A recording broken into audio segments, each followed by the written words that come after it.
యం బ్రహ్మ వేదాంత విదో వదంతి పరం ప్రధానం పురుషం వరేణ్యం విశ్వోద్గతే కారణమీశ్వరం వా తస్మై నమో విఘ్న వినాయకాయ. కూజంతం రామ రామేతి మధురం మధురాక్షరం ఆరుహ్య కవితాశాఖాం వందే వాల్మీకి కోకిలం. జ్ఞానానందమయం దేవం నిర్మలస్ఫటికాకృతిం ఆధారం సర్వవిద్యానాం హయగ్రీవముపాస్మహే. గోష్పదీకృతవారాసిం మశకీకృతరాక్షసం రామాయణ మహామాలారత్నం వందే అనిలాత్మజం. యత్ర యత్ర రఘునాథకీర్తనం తత్ర తత్ర కృతమస్తకాంజలిం బాష్పవారి పరిపూర్ణలోచనం మారుతిం నమత రాక్షసాంతకం. నారాయణ సమారంభాం వ్యాసశంకర మధ్యమాం అస్మదాచార్యపర్యంతాం వందే గురు పరంపరాం. సివిఆర్ ఓం ప్రేక్షక మహాశయులకు నమస్తే. గత భాగంలో సీతమ్మ తల్లి నుంచి వీడ్కోలు తీసుకునే ముందు హనుమంతస్వామి అమ్మవారి చూడామణిని ఒక అభిజ్ఞగా రామచంద్రమూర్తికి అందజేయడానికి అమ్మవారి నుంచి స్వీకరిస్తారు. ఇలా ఆ రోజుల్లో మరి అభిజ్ఞలు కానీ ఇలాంటివి తీసుకునే ఆనవాయితీ ఉండేది. ఈ మధ్య కాలంలో కొంతకాలంలో ఒకానొక సందర్భంలో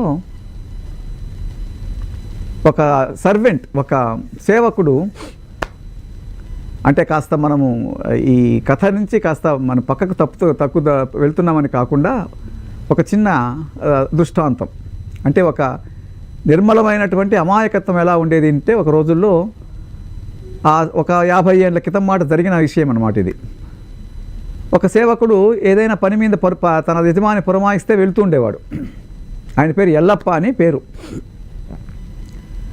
ఆ పని మీద వెళ్తున్న ప్రతిసారి ఏదో పని చెప్పేవాళ్ళు, ఏదో అది తీసుకురా ఇది తీసుకురానో, లేదా ఒక కబురు ఆయనకు అది చెప్పిరానో, లేదా ఆ విషయం కనుక్కురమ్మనో, ఇలాంటి పనులు చెప్తూ పోతుంటే పక్క ఊరికో ఇంకో ఊరికో వెళ్తూ ఉండేవాడు. అతను వెళ్తున్న ప్రతి సందర్భంలోనూ ఈ ఎల్లప్పకు తప్పకుండా ఒక చీటీ ఇవ్వండి నాకు అనేవాడట. అంటే అట్లా అలవాటైపోయింది. ఆ చీటీ ఇచ్చారా మీరు అంటే అతను కొంచెం నిరక్షరాస్యుడు, నమ్మిన బంటు, అమాయకుడు, మంచి హృదయం కలిగిన వాడు, సత్ప్రవర్తన కలిగినటువంటి వాడు. ఆ చీటీ ఇచ్చారా అని అడిగేవాడంట. ఏ చీటీ? చివరిగా ఒక చీటీ రాసి ఇచ్చేవారట అతనికి. ఇదిగో ఇది ఎల్లప్ప వస్తున్నాడు ఈ పని మీద మీ దగ్గరికి, ఆయనకు భోజన వసతి కూడా మీరు తప్పకుండా చూడండి అని. అలా ప్రతిసారి తీసుకుపోయే అలవాటు అనమాట. అంటే ఇది చూపిస్తే వాళ్ళు భోజనం పెట్టేవాళ్ళు.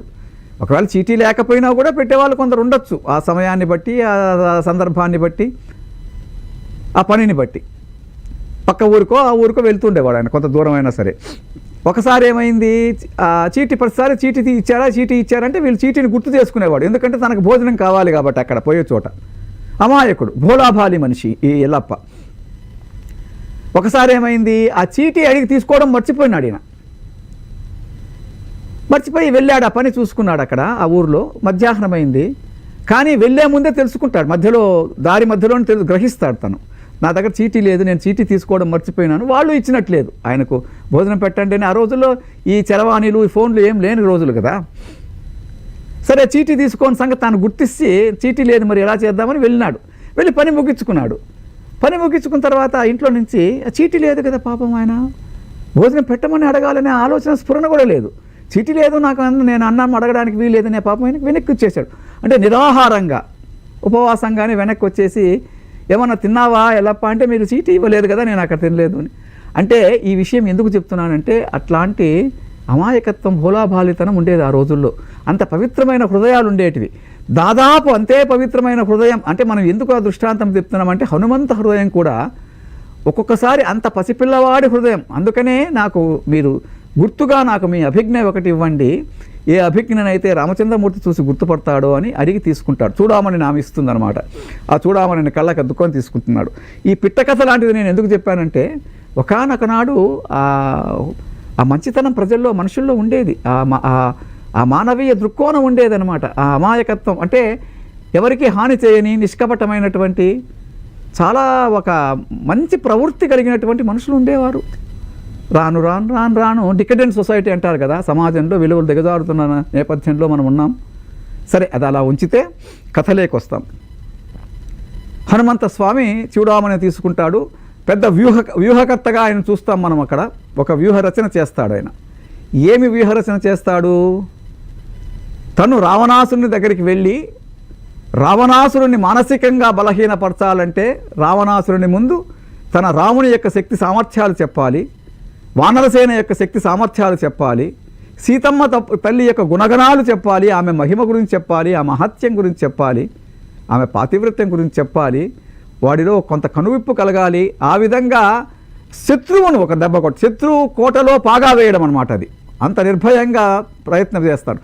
అంటే సాక్షాత్తు లంకేశ్వరుడి దగ్గరికే వెళ్దాం. ఇంతకాలం ఏం చేశాడు? పొంచి పొంచి దాక్కుంటూ ఎవరి కంటపడకుండా పని సాధించాడు. పని పూర్తి అయిన తర్వాత, కార్యసిద్ధి జరిగిన తర్వాత, సీతమ్మ జాడ జరిగిన తర్వాత ఆయన గొప్ప వ్యూహాన్ని ఆయన రచన చేశాడు. ఏ విధంగా అయితే రావణాసురుడు తనను తన దగ్గరికి పిలిపించుకుంటాడో సభకు, ఆ ఉపాయం తను పన్ని అశోకవనం, ప్రమదావనం అంటారు కదా, చాలా అందమైనటువంటి చెట్లతో, తీగలతో, లతా కుంజాలతో, పొదలతో విరాజిల్లుతున్నటువంటి ఆ అందమైన అశోకవనాన్ని ధ్వంసం చేశాడు. అంటే అంత ధ్వంసం చేస్తే కానీ ఇంత పెద్ద పని జరిగిందా, ఇంత పెద్ద అపకారం జరిగిందా నాకు, ఎవడు వాడు అని తన గురించి తెలుసుకొని తను పిలిపించుకుంటాడు అనే ఒక వ్యూహరచన, విచిత్రమైన వ్యూహరచన స్వామిది, హనుమంత స్వామిది. అందుకనే హనుమంత స్వామి ఎంతమంది ఉన్నా కూడా సుందరకాండలో నాయకుడైనాడు. ఆయన హీరో, సొంత రచన, విరాధి వీరుడు, అసహాయ సూర్యుడు అనమాట. ఒకడే, ఎవరు సలహా ఇవ్వలేదు, ఎవరు ఆయనకు హితవు చెప్పలేదు ఈ విధంగా చేయమని. ఆయన అప్పటికప్పుడు వ్యూహాన్ని రచించుకొని సరే ధ్వంసం చేస్తాడు. ధ్వంసం చేసిన వెంటనే పరుగున వెళ్ళి ఈ రాక్షస సమూహం అంతా, సేవకులంతా ఉన్నారు కదా, కాపలాదారులు సీతమ్మ దగ్గర, రావణాసురుడు పెట్టినటువంటి వాళ్ళంతా పరుగున అక్కడికి వెళ్తారు. వెళ్ళి రావణాసురునికి కబురు చెప్తాడు. ఇదిగో ఒక కోతి వచ్చింది, ఎర్రమూతి కోతి, పిల్ల కోతిలాగా వచ్చాడు, అశోకవనాన్ని మొత్తం ధ్వంసం చేసేశాడు వానరుడు అని చెప్పంగానే కోపోద్రిక్తుడవుతాడు మన రావణాసురుడు. 80,000 మందిని ఏకంగా అతని దగ్గరికి పంపుతాడు. ఈలోగా హనుమంత స్వామి అశోకవనం నుంచి దాన్ని ధ్వంసం చేసిన తర్వాత దాన్ని బయటికి వెళ్ళి ఆ వనము ముఖద్వారం దగ్గర ఒక పెద్ద చైత్యం ఉంటుంది. అంటే ఒక ప్రాకారం, ఒక ఆర్చ్ లాంటిది. దాన్ని చైత్య ప్రాకారం అంటారు. అటువంటివి చాలా వందలాదిగా ఉంటాయన్నమాట. అంటే బంగారుతో చేసినటువంటివి, రత్న రాసులు పొదిగినటువంటి ప్రాకారాలు ఎన్నో ఉన్నాయి. లంక అంటే సువర్ణ లంక అంటారు దాన్ని, బంగారు లంక. సరే, దాని పైకి ఎక్కి ఘోషిస్తాడు, జయభేరి. శత్రువు గుండెలో ఒక జయభేరిని పంపిస్తాడనమాట. గట్టిగా ఘోష చేస్తాడు. ముందుగా రొమ్ము తరుచుకొని గట్టిగా పెద్దగా స్వరూపాన్ని కూడా, తన ఆకారాన్ని కూడా పెంచుకొని జయఘోష చేస్తాడు. ఏమని? ఇదిగో రామచంద్రమూర్తి వస్తున్నాడు, రామచంద్రమూర్తికి జయమగుగాక, లక్ష్మణునికి జయమగుగాక, సుగ్రీవునికి జయమగుగాక అని చెప్తూ తన గురించి కూడా చెప్పుకుంటాడు. నేను చాలా బలపరాక్రమాలు కలిగిన వాడు, రావణాసురుంటి వాళ్ళు 100,000 మంది అయినా నా బలపరాక్రమానికి ఎదురు నిలిచి ఉండలేరు, సమానం కారు. ఆ విధంగా ప్రకటన చేస్తాడు. ఒక పెద్ద ఘోష గట్టిగా అందరూ వినేటట్టు అనమాట. అక్కడ ఉండేటువంటి పురజనులు అయితేనేమి, ఇక్కడ ఉన్నటువంటి కాపలాదారులు అయితేనేమి, ఆ వీధిలో ఉండే వాళ్ళు మొత్తం అంతా వినేటట్టుగా, జయత్యతిబలో రామో లక్ష్మణస్య మహాబలః రాజా జయతి సుగ్రీవో రాఘవేనాపి పాలితః దాసోహం కోసలేంద్రస్య రామస్లాక్లిష్టకర్మణః హనుమాన్ శత్రు సంహారాం నిహంతాం అరుతాత్మజః నరావణ సహస్రం మే యుద్ధే ప్రతిబలం భవేత్ శిలాభిస్తు ప్రహరతః పాదపైశ్చ సహస్రశః. నాకు ఆయుధాలు అవసరం లేదు, రాళ్ళు, రప్పలు, చెట్లు, ఈ కర్రలు, నా పిడికిళ్ళు, నా ముష్టిఘాతాలే చాలు. నేను శత్రువును ధ్వంసం చేయగలను. 100 మంది రావణులైనా కూడా నా ధాటికి తట్టుకోలేరు, నా ముందు నిలవలేరు అని జయఘోష చేసి గట్టిగా వినిపిస్తాడు. ఆ వినిపించే సందర్భంలో ఆ జయఘోష ఒక పక్క జరుగుతూ ఉంటుంది. రావణాసురునికి ఆ జయఘోష వెళుతుంది, దాన్ని అందజేస్తారు. అశోకవనం విధ్వంసం గురించి కూడా చేరవేస్తారు. కోపోద్రిక్తుడైనటువంటి రావణాసురుడు సైన్యాన్ని పంపిస్తాడు, 80,000 మంది సైన్యాన్ని. మామూలు కపివీరుడే కదా వీడు, మామూలు వాడే కదా అనే ఉద్దేశంతో, ఏదో మామూలుగా పిల్లకోతి కదా అన్న ఒకనొక చులకన భావంతో 80,000 పంపిస్తాడు. అక్కడ ఉన్నటువంటి ఒక ఇనుప గడారు, ఒక పరిఘ లాంటిది తీసుకొని 80,000 మందిని అనతి కాలంలోనే తుక్కుగా ధ్వంసం చేసేస్తాడు. అందరినీ తల మీద, కొంతమందిని గోళ్లతో కొట్టి, కొంతమందిని ముష్టికాతాలతో, కొంతమందిని ఇలా రకరకాలుగా కాళ్ళతో తన్ని, కొంతమందిని గోళ్లతో రక్కి, కొంతమందిని చీల్చి, కొంతమందిని ఈ విధంగా ఒక గడారు ఒకటి ఉంటే ఆ ఇనుప ఆయుధంతో పరిఘ లాంటి దాన్ని తీసుకొని 80,000 మందిని క్షణకాలంలో తుత్తినేలుగా కొట్టేస్తారన్నమాట. ఎందుకంత ఆవేశం? ధ్వంసం చేసేస్తాడనమాట. ఆయనకు రాముని తలచిన తనరెడు రోమాంచము కంచు కమ్ము లోకోత్తరుడా రాముని నామము ఖడ్గముగా మది తలచువీవు కథనస్థలిలో. యుద్ధభూమిలో ఆయనకి ఏది ఆయుధం అంటే రామనామమే ఆయన ఖడ్గం, ఇంకేం ఆయుధం అక్కర్లేదు. రాముని తలిస్తే, రాముని తలంపులో వచ్చే రోమాంచం అయితే ఉందో, అంటే గగుర్పాటు, అన్ని వెంట్రుకలను నిక్కబడుస్తాయంటారు కదా, అది కంచుకము. అయితే అతనికి షీల్డ్, అది ఒక అడ్డు, డాలు, కత్తి డాలు అంటారు కదా, అలాంటిది ఒక డాలు లాంటిది అనమాట. ఇంకేం అవసరం లేదు ఆయనకు, ఆయుధాలు అక్కర్లేదు. అందుకే కదా పాదపైశ్చ సహస్ర, చెట్లతోనే కొట్టేస్తాను నేను, రాళ్లతోనే కొట్టి చంపేస్తాను, అటువంటి వీరుణ్ణి నేను. రావణాసురుడు కూడా నాకు ఒక లెక్క కాదు, అటువంటి రావణులు 100 మంది అయినా నన్ను ఏం చేయలేరు అని ఒక జయఘోష శత్రువు గుండెలో మోగేటట్టుగా, వినిపించేటట్టుగా, మారు మోగేటట్టుగా గట్టిగా అరుచి చెప్తాడు. పెద్ద పర్వతాకారమై గట్టిగా ఘోషిస్తాడు. ఘోషించిన తర్వాత వీళ్ళందరూ వచ్చిన తర్వాత వీళ్ళనందరినీ సంహరించేస్తాడు. సంహరించిన తర్వాత కూడా మళ్ళీ జయఘోష చేస్తూనే ఉంటాడు. ఈ కబురు మళ్ళీ పరుగున వెళ్ళి వాళ్ళు చెప్తారు అక్కడికి. అయితే ఈ విధ్వంసకాండకు ఆయనలో ఉన్నటువంటి సీతమ్మ తల్లిలో ఉన్నటువంటి ఆర్తి, సీతమ్మ తల్లిలో ఉన్నటువంటి శోక అగ్ని ఏదైతే ఉందో అది ఇంధనం, అది ఆజ్యం. ఆ ఆజ్యం వల్ల ఆయన ఆమె రాముని తలుచుకుంటే కలిగేటువంటి ఆవేశం అది వేరే, అది ఆ భక్తావేశం. ఆయనకి ఇంకేం షీల్డ్ అవసరం లేదు, ఏది కవచం అవసరం లేదు. అమ్మ బాధ తలుచుకుంటే ఆయనకు ఎక్కడ లేని కోపం. పంతము భూని ఎంత చెల్లించినావు జనయెత్తి ధరిత్రిజ శోకవన్హికిన్ పంతము భూని రావణుడు భంగపడన్ అసురాలినట్లు దుర్దాంత పరాక్రమం వెసక ధ్వంసమునర్చినావు హేమంత తుషార సంహతిని బద్దలుగొట్టు ప్రభాకరుండనన్.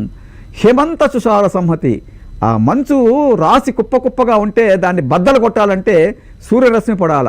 అలాంటి ప్రభాకరునేటువంటి సూర్యరశ్మి లాంటి ఒక తేజస్సు కలిగినటువంటి హనుమంతుడు ఇంతమందిని పంతము పూని రావణునికి చెప్పాలి ఈ కబురు అని క్రూరాతి క్రూరంగా వాళ్ళను చంపేస్తాడనమాట. 80,000 మందిని ఒక్కసారి మట్టును పెట్టేస్తాడు. అంత పరాక్రమం చూపిస్తాడు, అంత తేజస్సు చూపిస్తాడు, అంత వేగం చూపిస్తాడు. అసలు ఈ హనుమంత స్వామి అంతరంగం ఎటువంటి గొప్పదంటే, ఆ వినయశీలత ఎటువంటి గొప్పదంటే, ఈ శక్తి సామర్థ్యాలన్నీ తనవిగా భావించటం లేదు ఆయన.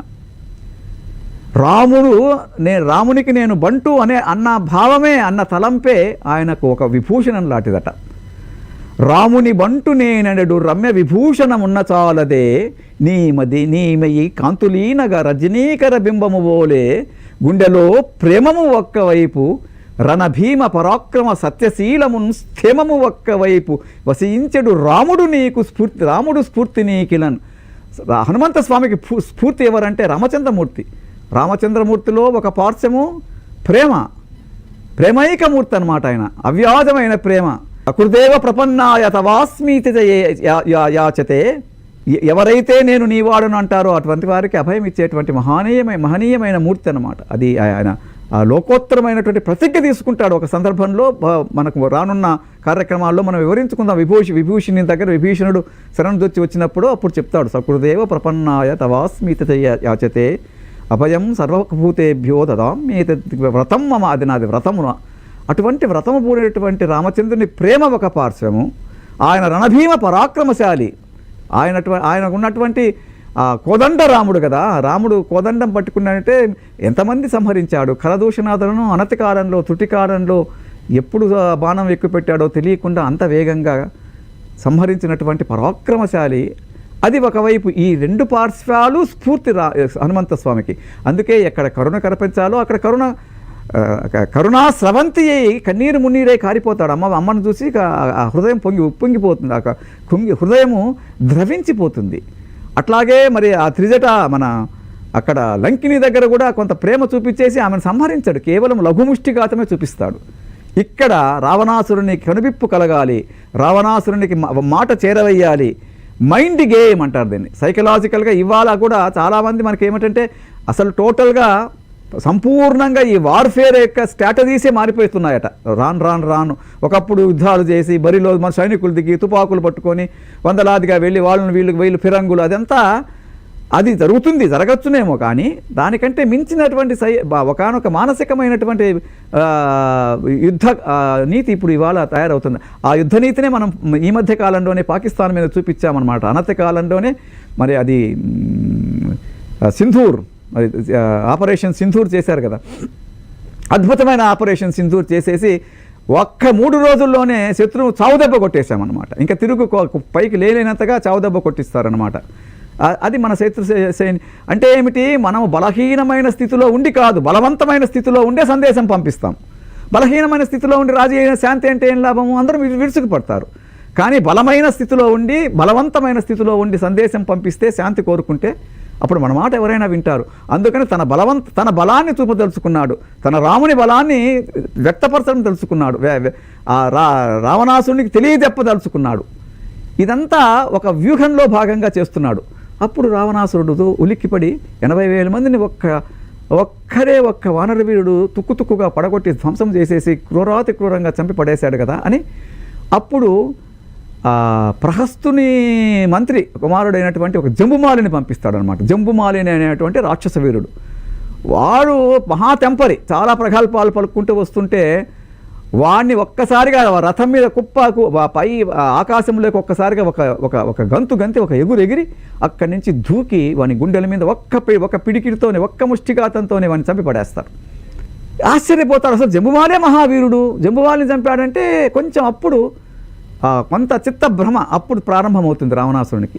వీడెవడో సామాన్యుడు కాడు, వీడు సామాన్యుడు కాదు అంటారు కదా. అట్లా వచ్చినవాడు చాలా గొప్పవాడు వీరుడు అని. అప్పుడు 7 మంది సచివులని, అంటే మంత్రులు, స్వయంగా వాళ్ళు సచివులు, వాళ్ళని పంపిస్తాడు. అక్కడికి పంపిస్తే ఆ సచివుళ్ళు వస్తారు. 7 మందిని ఒక్కొరిని ఒక్కో రకంగా ధ్వంసం చేస్తారు, ముష్టిఘాతంతో, కొంతమందిని పాదాలతో, కొంతమందిని చీల్చి, కొంతమంది ఆ విధంగా 7గురిని 7 రకాలుగా ఒకే ఒక్కడు సూర్యుడు, అసహాయ సూర్యుడు హతం చేసేస్తాడు. ఎప్పుడు వచ్చారో ఎప్పుడు చచ్చారో తెలియదు. అంత వేగంగా, అంత పటుతర వేగంతో అందరినీ ధ్వంసం చేసి చంపేస్తాడు. తర్వాత 5 మంది సేనాధిపతులనే పంపించేస్తాడు. ఆ సేనాధిపతులు వస్తారు. సేనాధిపతులు అంతే, రథము కూల్చి కొంతమందిని, మరి పెద్ద పర్వతాలు తీసుకొచ్చి రథాల మీద నుగ్గుగా చేసి కొంతమందిని, చేతిలో ఒక మద్ది వృక్షం పట్టుకొని ఆ సాల వృక్షంలో గరగర తిప్పి తల మీద బాధించి కొంతమందిని, ఇలాగా 5 సేనాధిపతులనే, సామాన్యులు కాదు, సేనాధ్యక్షులు అంటే కొన్ని వేల లక్షల మంది సైన్యానికి అధిపతిగా ఉన్నటువంటి వాళ్ళకి ఎంత శక్తి సామర్థ్యాలు, బాగా అస్త్ర విద్య తెలిసినటువంటి వాళ్ళని ధ్వంసం చేసేస్తారు. వాళ్ళ చేతికి చిక్కకుండా లాఘవం చూపిస్తూ వాయువేగంతో ఆకాశానికి ఎగిరి చిన్నగా రూపం మార్చుకొని, పెద్దగా రూపం మార్చుకొని ఆకాశంలో విన్యాసాలు చేసి రకరకాల విన్యాసాలతో ధ్వంసం చేసేస్తారు 5 మందిని. అంతేకాకుండా అక్కడ ఒక ప్రతీకాత్మకంగా ఒక సందేశం వెళుతుందన్నమాట. మనం ఏదైనా జెండా పెట్టింటే జెండా పీకేశారనుకోండి, అప్పటికి మనకు అపజయం కలిగినట్టే. మన జెండాను పడగొట్టారనుకోండి, రథం మీద ఉన్నటువంటి జెండాను పడగొట్టే అపజయానికి సూచిక అనమాట. అది యుద్ధనీతి ఆ రోజుల్లో. ఇప్పుడు ఏం చేశాడు, ఆ చైత్ర మంటపం పైన ఒక స్తంభాన్ని పీక్కొని గరగర తిప్పి ఆకాశంలో ఆ చైత్య మంటపాన్ని బద్దలు కొట్టేస్తాడు. అది అగ్ని తిప్పే గిరగిర తిప్పే ఆ ప్రక్రియలోనే ఆ స్తంభము ఎంత వేగంగా తిప్పాడో అది అగ్నిజ్వాలగా ప్రజ్వలించిపోయిందనమాట. ఆ మంటతో పాటు ఆ చైత్యాన్ని కూడా కుప్పకూల్చేస్తాడు. ఇది ఒక పెద్ద చావుదెబ్బ. అంటే ఏమిటి, చైత్యాన్ని కూల్స్తే తనకు అపజయం దాదాపు ఖరారు నిర్ధారణ అయినట్టే రావణాసునికి ఈ సందేశం వెళుతుంది. అప్పుడు చాలా మహాబల పరాక్రమశాలైనటువంటి ఎన్నో యుద్ధాలు గెలిచినటువంటి అక్షయ కుమారుడు, తన కొడుకు అయినటువంటి అక్షయ కుమారుణ్ణి ఆ హనుమంతునికి మీదకి యుద్ధానికి పంపుతాడు. పట్టి బంధించండి, లేకపోతే చంపి తీసుకురా అని. సామాన్యుడు కాదు వాడు, జాగ్రత్త చెప్పి. ఈ అక్షయ కుమారుడు కూడా మహావీరుడు. ఆ రథము అవన్నీ చూసి ఆశ్చర్యపోతాడు. హనుమంత స్వామి హృదయం ఎలాంటిదంటే, ఎంత సంస్కారవంతుడంటే, శత్రు సైన్యంలో కూడా బలపరాక్రమాలు ఉన్నవాడు, సాహసవంతుడు ఉన్నవాడు చూస్తే వాడిని ప్రశంసించే హృదయ సంస్కారం ఉన్నటువంటి మహాను. నాకు సరిజోడైనటువంటి వాడు వచ్చినాడు కదా, వీడు కదా, ఇటువంటి వాడు కదా, నేను యుద్ధం చేయాల్సిందని చాలాసేపు పోరాడతాడు. అక్షయ కుమారుడు చిత్ర విచిత్రమైనటువంటి బాణాలతో వేస్తే మొత్తము ఈ పద్మ సరస్సులాగా పద్మరాగాలుగా రక్తం ఓడుతుందన్నమాట. హనుమంత స్వామి పద్మ రక్త ఎర్రని పుష్పాలు పూచిన ఆ శరీరం అంతా అన్నట్టుగా రక్తసిక్తం అయిపోతుంది శరీరం. అయితేనే కొంత తడవు పోరాడిన తర్వాత ఒక్కసారిగా అక్షయ్ కుమార్ని కూడా పట్టుకొని పైకి లేపి అతన్ని కూడా పై నుంచి అమిత వేగంతో గిరగిరా తిప్పి కింద పడేసి బద్దలు కూడా చంపేస్తాడు. ఆయనకు ఆయుధాలు అవసరం లేదనుకున్నాం కదా, ఆయుధాలు అవసరం లేదు, బాణాలు అవసరం లేదు, కత్తులు అవసరం లేదు. ఆయన ముష్టిఘాతాల్లో మహాదోర్దండ పరాక్రమానికి ప్రపంచంలో ఎవరంటే ముష్టిఘాతానికి ఒకే ఒక ఆంజనేయ స్వామి ఉదాహరణ. అటువంటి పోటు, అటువంటి చేతులు చాలు, అరచేతులతో చరిచి కొంపని చంపేస్తాడు, గోళ్లతో చంపేస్తాడు, డ్రమ్స్టర్లతో, కాళ్లతో, పాదాలతో, వేగంతో. అక్కడ ఉన్నటువంటి కొండలు, ఆ గండశిలలు, ఆ పెద్ద పెద్ద పర్వతాలైతే నేను తీసుకొచ్చి వేసి చంపేయగలడు. పెద్ద పెద్ద వృక్షాలను కూల్చి ఆ వృక్షాలనే ఆయుధాలుగా వాడి చంపగలడు.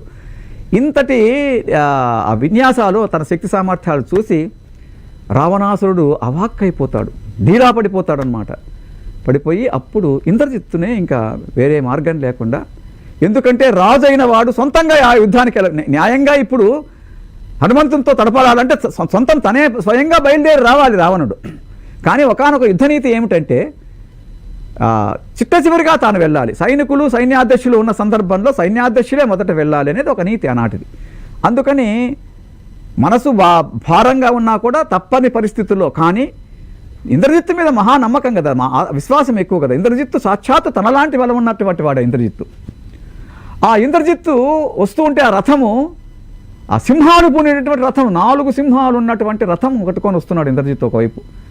అంతేకాకుండా ఆ శంఖనానాదాలు, ఆ భేరీ పటాహాలు, ఆ ధ్వనులు, ఆ భేరీ మృదంగ ధ్వనులతో హోరెత్తిపోతుందన్నమాట. అతని ప్రతాపాన్ని ముందుగానే తెలుపుతుందన్నమాట ఆ ధ్వని. ఇప్పుడు కదా నాకు ఇంద్రజిత్తు సామాన్యుడు కాదు, ఇంద్రుడినే జయించినటువంటి వాడు ఇంద్రజిత్తు వస్తాడు. అప్పుడు ఇంద్రజిత్తుతో జరిగే యుద్ధం ఎలా ఉంటుందో అనేది మనం వచ్చే భాగంలో చెప్పుకుందాం. ఈ భాగంతో యథాపూర్వంగా ఒక హనుమంత స్వామి మీదనే మనం ప్రార్థన చేసుకుందాం. మన హనుమద్విభూతి కావ్యంలో నుంచి, ఓ మనస్వి నీ అనుకంప ఉర్విజనుల హృదయ క్షేత్రాల విత్తి మహీస్థలమ్ము మానవత్వము కుసుమించు మధువనముగా యద ప్రసూనము మధుపమై ఎగురనిమ్ము. హనుమంత స్వామి లోకాన్ని రక్షించు. స్వస్తి ప్రజాభ్యః పరిపాలయంతాం న్యాయేన మార్గేణ మహిం మహీషా గోబ్రాహ్మణేభ్యః శుభమస్తు నిత్యం. లోకాః సమస్తా సుఖినో భవంతు. స్వస్తి.